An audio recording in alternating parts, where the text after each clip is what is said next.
The View is live. Self-owned?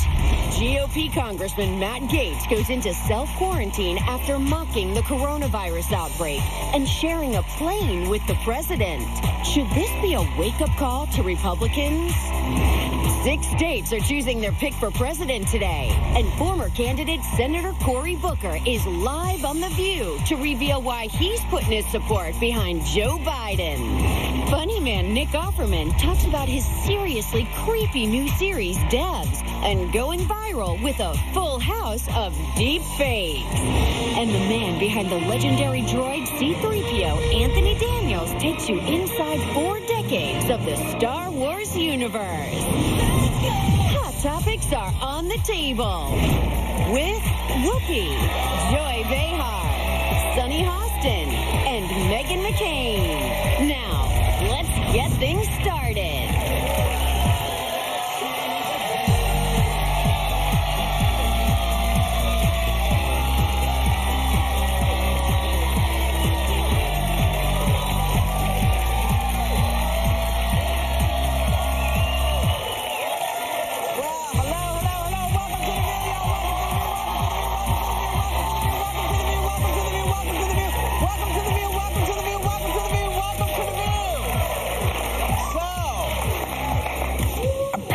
Some Republicans are reassessing the coronavirus threat.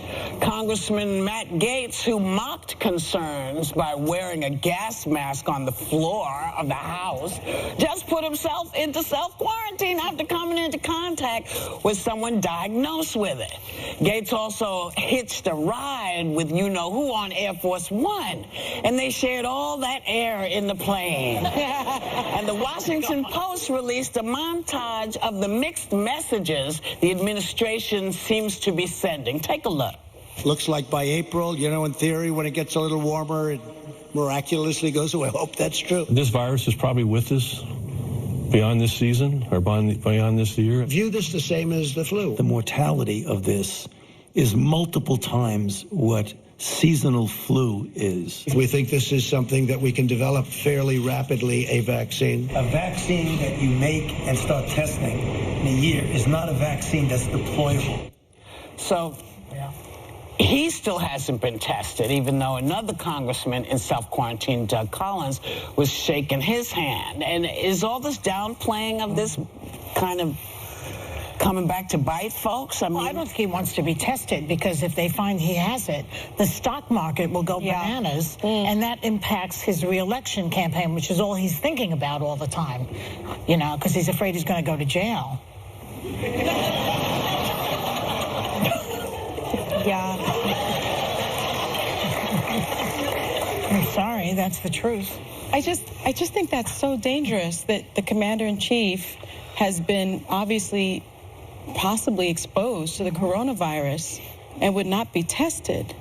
I mean, I know that there's a dearth of tests, but you would think test kits, but you would think he would be able, as the president, to have access to at least one. He doesn't want it. Well, I agree with you. The political implications if he ends up having coronavirus would be absolutely cataclysmic. And by the way, you see rallies with all the candidates running who are all well into their late 70s. And I don't know how smart it is for Joe Biden and Bernie Sanders to be doing rallies at this point. There's a lot people don't know. The average age of the average person in Congress is 57.6. Nancy Pelosi is 79. Mitch McConnell is 78. These are politicians that are traveling to and from their districts. There's a lot of misinformation that we don't know. I'm not a doctor. Don't take my medical advice, but I am someone who lives in logic, and I don't know why we're shutting down Italy if this isn't a problem. Like, if you get the flu, you don't shut down an entire country. I'll tell you why. I'll tell you why. Let me tell you what the Italians have done. The Italians have decided they are going to err on the side of their people. And so there's a lot of Italy, as you know, it's a very nice country, very large country, that is not infected. But you can't go from point A to point B without them checking you. My partner, not my lovey partner, but my business partner just got back from Italy. And when he landed, they said, "And where have you been?" He said, "I'm coming out of Italy." And they said, "Well, welcome home. No information. Let me check your temperature. Now, he's as healthy as they come. But I find it so insane that people are getting off planes and we're not testing them. And then we listen to all this other stuff. Apparently. Well, you can take a damn temperature. You can take a temperature, though. Yeah, stick something in my mouth. I'll tell you if I'm hot. I know, but there's no protocol. You know what worries me, though, the most, and I've been thinking about this often. You're talking about Americans who are obviously going to have to make the choice between going to work and staying at home, because the advice we're all getting is if you have a temperature, if you have a cough, stay at home because you don't want to infect other people if you possibly have this virus. 59% of Americans live paycheck to paycheck. 1 in 4 Americans don't have sick paid leave because we don't have that. Only 12 states and D.C.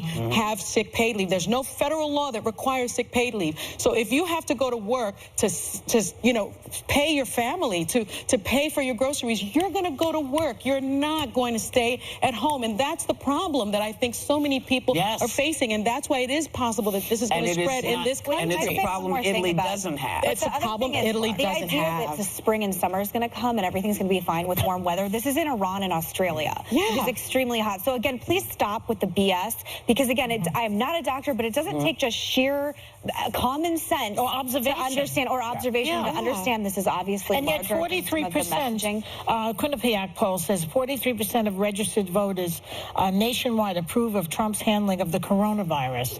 It's that same sort of group of people that follow him no matter what he says. But with all those mixed messages that we just showed? And also, he believes that windmills cause cancer. Why would you believe him of anything? Because I think part of the problem is this is being politicized on both sides. And I was watching Fox last night, or Fox Business, and there was a specific clip that was just, saying that it was a left-wing conspiracy. And I'm paraphrasing, but you can find it on the internet if you're that curious. It's hitting left-wing states, by the way. Yeah, it's hitting everything. And I think part of the problem is why this is so...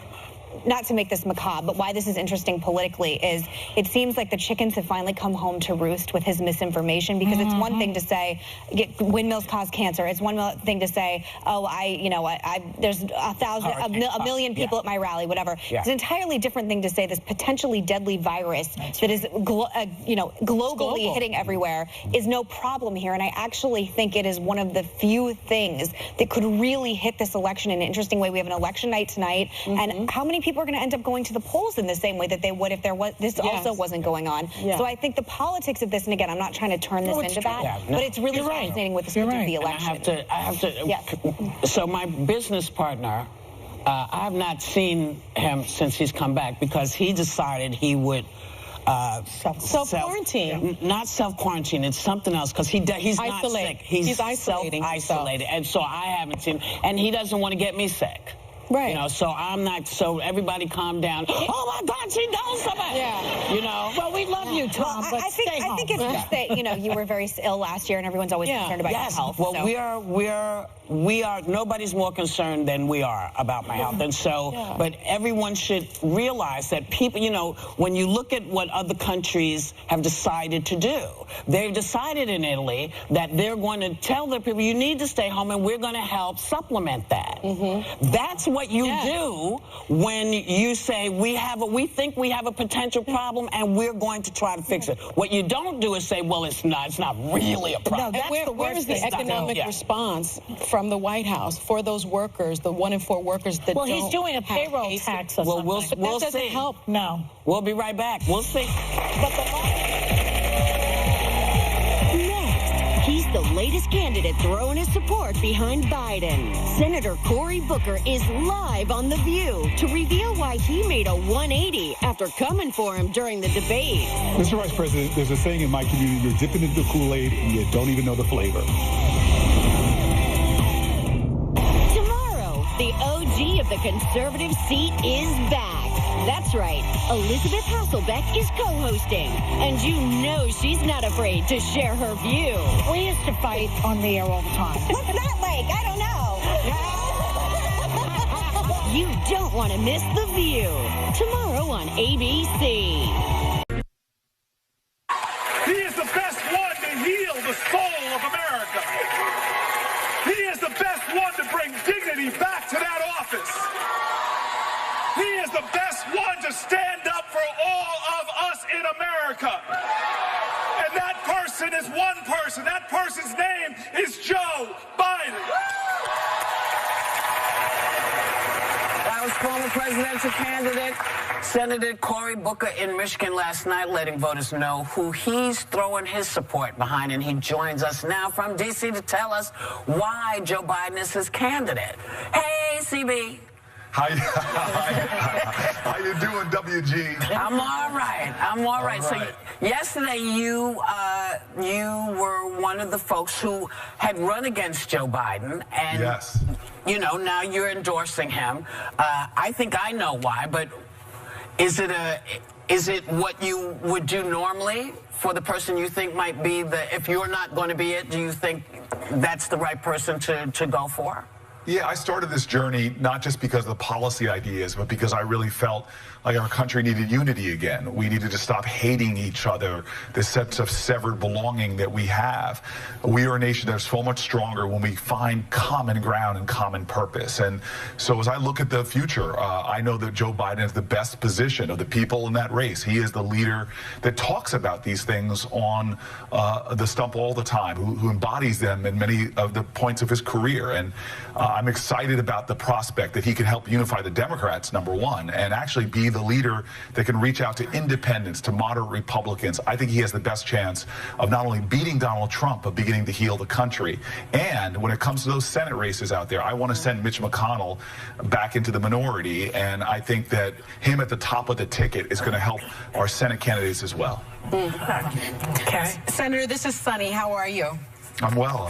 Thank you. I have you know, some people see this as quite the about face, considering how much you clashed with him over criminal justice reform, racial issues when you were on the debate stage. You've also famously shared your concerns about his ability to carry the ball all the way across the end line without fumbling. I think you said once, there's a saying in my community, you're dipping into the Kool-Aid and you don't even know the flavor. So what changed for you? Nothing changed. Look, I said at the very beginning of this, that I'm going to support, if I don't win, I'm going to support the candidate that can best beat Donald Trump, and I'm doing exactly that. When you're in a primary, you're running because you think you're the best person, so of course you're going to have critiques. But the reality is, and Joe and I actually bonded during the primaries. We had you know, some exchanges, but they were always done with a sense of dignity, with not trying to tear down the character of the other person. And we both said that's the way our politics should be. You're quoting a joke where I talked about being all up in the Kool-Aid. That was a criticism, but it was done with humor and with grace. And so this is something we need right now. We have this cancel culture that's going on where we tear each other down, where we judge each other by our lowest points in our histories, as opposed to trying to elevate everybody to a higher point in history for us all collectively. And so I just, you know, I said on the stump yesterday that I believe patriotism is love of country, but you can't love your country unless you love your fellow countrymen and women. That doesn't mean we always have to agree or like each other, but we have to understand that we need each other, that we are each other's best hope for a brighter future. And Joe embodies those ideals the best in this race right now. He ain't perfect, but I think he's the guy that's going to help us to create a more perfect union. Okay, this is Joy Behar. Hi, Cory. How are you? Hey, Joy. Okay. So first of all, I think you should use that Kool-Aid joke against Trump now. Perfect. Yeah. And despite this, what they call the Joe-mentum for Joe Biden, there's still a lot of fervor for Bernie, especially among young people and Latinos. So may I ask you what your problem with Bernie is? First of all, I don't have a problem with Bernie. Bernie's my friend, my colleague. We've partnered on president. Well, again, this is not about affection, which I have deeply for him. It's not about knocking him down. It's about me looking at the field and picking the absolute best person that can unify Democrats, that can reach out to the most Americans. We've got one shot to make Donald Trump a one-term president. One shot. And these are going to be narrow margins. People who think this is going to be some kind of layup, they're wrong. This is going to be a hard-fought election. And the best person to call us together to do that is, to me, clearly Joe Biden. It's obvious tirelessly him. And I respect Bernie, love Bernie, and will continue to work with him. I love his supporters. Heck, people close to me are supporting Bernie Sanders. But the reality is I feel like a lot of people put their trust and faith in me. I garnered a lot of support nationally. I've been being asked since the day I dropped out of the race, who are you supporting? Who are you supporting? So yesterday I made it clear. I feel a sense of urgency about this election. I want everyone to know. Make your own decision. Follow your own heart. But as for me, if you want to know where I'm going, I'm on Team Joe. I'm riding with. You're going to stay a little bit longer with us, right? I hope so. Just a little bit longer. We're coming back with more with Senator Cory Booker when we come back. Later, Dev star Nick Offerman on what brought him back to Parks and Rec's Pawnee City Hall. And Anthony Daniels on 4 decades of making Star Wars history as C-3PO. Megan. Hi, Senator. It's Megan. We want to just pivot a little bit to what everyone's talking about, which is obviously the coronavirus. And we are being told to avoid crowds right now in New York over concerns about the coronavirus, and major events like South by Southwest and Coachella have been canceled or postponed.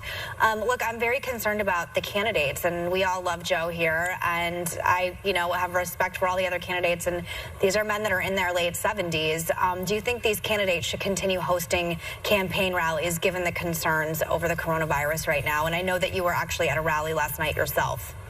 Yeah, Megan, I appreciate you saying that. I appreciate your comments earlier in the show where you talked even about the Senate, where we are a very high average age, and we have tons of people pouring into the Capitol, still getting on planes from all over the country to come in to meet with us. This is a challenge, and so I really respect what Senator Sanders and Vice President Biden have done, as they said, just like you did, let's trust the professionals, and they actually are talking to medical professionals about should they shut certain things down. Now, one thing that I noticed right away that Joe Biden's campaign has done is they didn't do any rope lines yesterday. I kind of violated protocol and jumped into the crowd and shook some hands. But I understand that is something different. Even in the photo line, to make sure there's a lot more elbow bumps and even fist bumps going on. So the people around Joe Biden are really doing very respectful, conscientious things that we all should be doing when it comes to common sense, social distancing, if possible, and not taking risks that are unnecessary. Yeah. Okay, let's talk about the VP spot. Okay. Back in June, you said you told Chris Matthews that you think if you were president, you would pick a woman. Absolutely. Well, have you changed your mind? Do you want to be VP now, or do you think it still should be a woman? Look, I think we've seen incredible diversity in this race. And I think there should never be a time again in the Democratic Party that we don't have diverse tickets, whether it's gender diversity, race diversity, or what have you. And I know Joe Biden, I've already heard him make positive declarations. Like he said, I want to have a black woman on the Supreme Court. That was pretty extraordinary. And even in my private conversations with him yesterday, I just heard does reflect America. As far as choosing the vice president, he's going to, God willing, be the nominee and make that choice. And I know he's going to make the choice on the right criteria, whether it's number one, who's ready to be president, who could be a good partner to his. But also, we know that this is a political team, and he's going to choose the person that whatever his analysis does, it best helps him to beat Donald Trump. So do you want the spot? Look,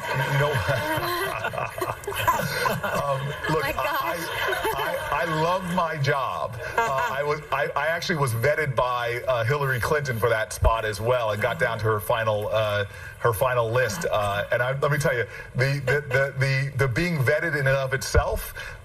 Forgive me for using such a colorful description, but it was a metaphorical deep body cavity exam like I've never had before. So look, I leave a lot to God, and I think more importantly for my life, and I've trusted in the Lord to guide my steps. I would have never thought I would have been a United States Senator when I started out as a city council person in the Central Ward of Newark, New Jersey. Who knows what my future holds? I want to serve my country. I want to make a difference in the lives of people that are often left out of the equation. Wherever I can do that from, I'm going to do it. But I'm going to support this ticket because I think that Joe and whoever he chooses are going to beat Donald Trump. But that's the floor. It's not the ceiling. It may get us out of a valley. I want our country to get to the mountaintop, to be a more beloved community where we see each other, respect each other, and elevate each other, and know we're better together than when we are divided. Okay. Well, just know I've turned it down. I'm just telling you. Hey, Whoopi, you were on my list. Thank you to Senator Cory Booker. We will be right back. All right.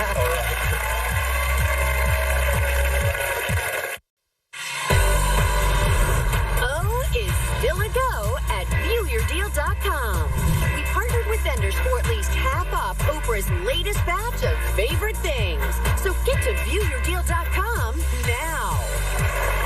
So, welcome back. So, Harry and Meghan just made their last official engagement as royals, and a lot of people were reading a lot of stuff into their awkward exchange with William and Kate. But something happened over the weekend. There was an interview that happened, and this is what the person said. We have it, yes? Okay. I think what has really, really upset the British public is that Meghan Markle, who many people consider is only, 5 clicks up from trailer trash, has actually tried to disrespect the Queen. Wow. Now, I can't imagine what she meant by that. Well, but the Meghan Markle is still a duchess, and this woman is going through people's garbage to find dish and dirt on people. If anybody's trailer trash, it's her. Wow. That was shocking. It was what an idiot. It was just loathsome and shocking and despicable. And I know that you know Harry, Prince Harry, very well, Whoopi. I know when I saw that in real time this weekend, I just thought to myself, my goodness, that is why they are leaving. Yeah. The UK. That is, you heard all of these things about how Duchess Meghan had been treated, and maybe perhaps it was overblown. Well, no, it wasn't overblown because that is how she was treated.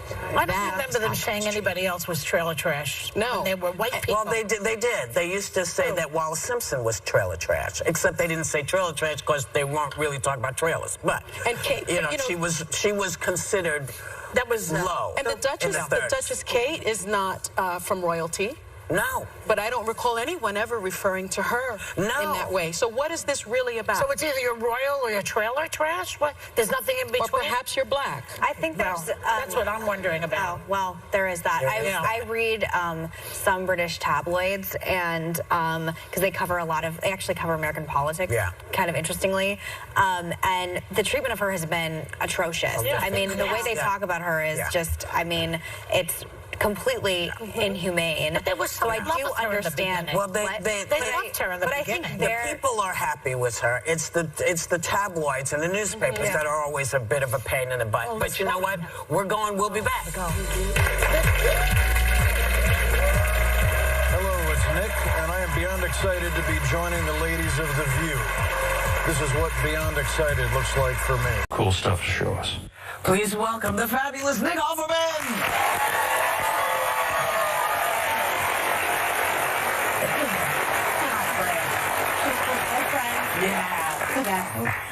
Well, Mr. Offerman, last week you posted a picture on Twitter of yourself voting in front of the building that served as the very Pawnee City Hall from Parks and Rec. That's right. You voted, amazing. You voted for Elizabeth Warren. You're a big supporter. Obviously, she's since dropped out. So now what? Now we have to make a less smart choice, apparently. But I think there's still a candidate talking about getting everybody health care. That seems like a pretty good idea. Oh, so I'll probably swing my attention. Bernie, that's his name. Yeah, Bernie, yeah. Well, the other one wants everyone to have health care, too. It's just a different form. Right. It is a different form. I mean, it's a shame. We had such an amazing spread of choices. We love Cory Booker and Kamala in our house. But, anything, it's amazing to have a real meal being prepared for us rather than the sad fare we're being fed at the moment. Yes, the crumbs. The crumbs at the table. It's embarrassing, But we'll be back. So, we have to come back. We have to. So your Parks and Rec character, Ron Swanson, was macho. And so are you, apparently. You're a woodworker in real life, which I find that extremely macho. If I were a carpenter and you were a lady, would you marry me anyway, you know? So people often assume that you're super masculine, but you say it's the opposite. You want people to stop genderizing everything. Just stop it. Well, I do think that's an old-fashioned idea. I think as we are evolving as a society and learning to pay equal attention, give everybody the same rights and fairness, it's an old-fashioned notion to say, well, he's manly, so he should have, you know, it affords more attention and more special care to members of the patriarchy. And yes, I can chop firewood, but my sister can chop firewood better than I can. Yes. Yeah. And you know, all of these things are becoming much more fluid, and I think if we keep an open mind about that instead of genderizing, maybe your little girl wants to learn to use a hammer, maybe your little boy wants to sew an amazing crinoline skirt like me. I think sewing is amazing. I feel like that's as much of a superpower as woodworking. All these things are wonderful. Cooking, they're all... Making anything with your hands is a great way to say I love you to somebody else. And whether you're male or female or non-conforming, you can do those things.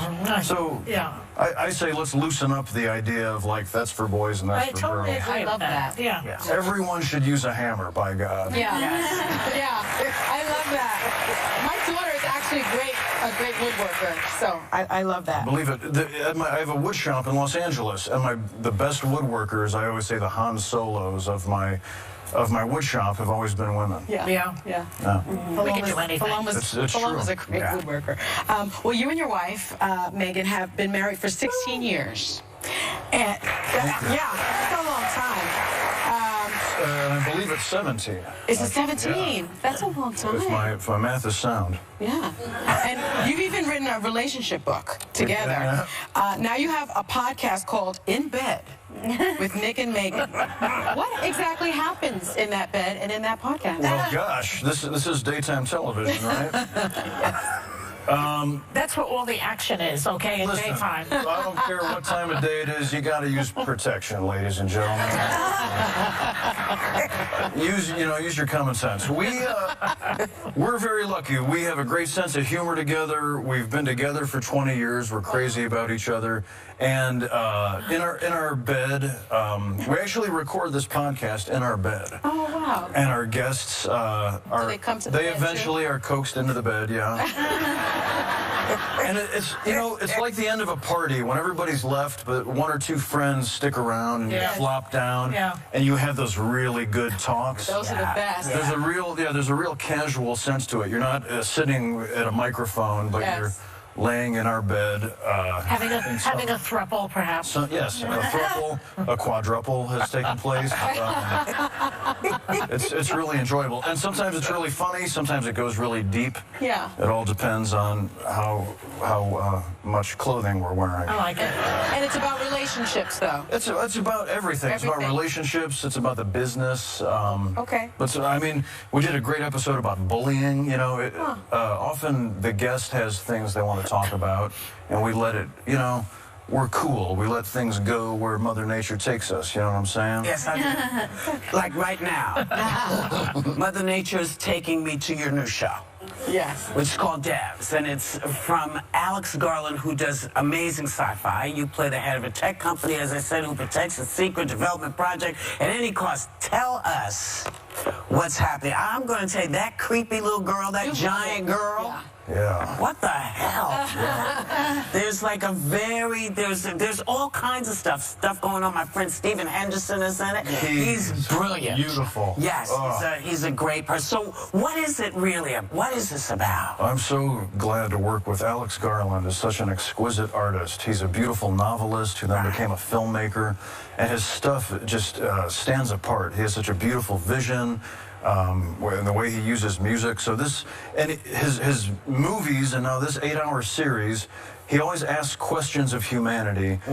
We're getting too good with our technology. We're all, I think, aware of this, that us dumb animals have these gadgets where we can do things like know where everybody is on the planet and all of these things.